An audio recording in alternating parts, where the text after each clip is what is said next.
ह्याच्यामध्ये एक एक चमचा खायचा रवा टाकू तर सोडा सोडा ह्याच्यामध्ये टाकू तर आणि ह्याला थोडं असं मिक्स करून घेऊ तर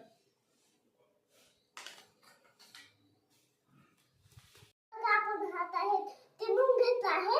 आता खाऊन ते आपण मिक्स करून ठेवलेलं आहे. आता ह्याला 5 मिनिट ठेवायचं आणि लगेच आपण ह्याचा गोल गोल गुलाबजामुन करूया. आता आपण इथं 3 गिलास पाणी टाकून घेतलं आहे. आता इथे घेतला आहे आपण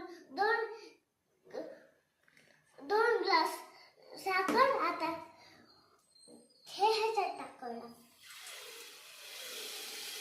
हे बघा आता आहे ना आपण ह्या चमच्याने इथं आता हलवून घेऊ तर आणि आहे ना मग आपलं 10 मिनिटांमध्ये पाक आहे ना तयार होतंय.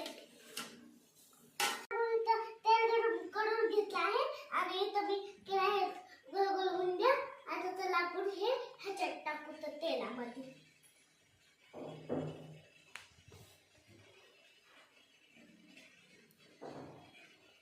आता आपण हे तळून घेऊ तर बघा फायनली आपला आता गुलाबजामुन आणि पाक गार झालेला आहे. चला आपण आता गुलाबजामुन पाकामध्ये टाकून घेऊया.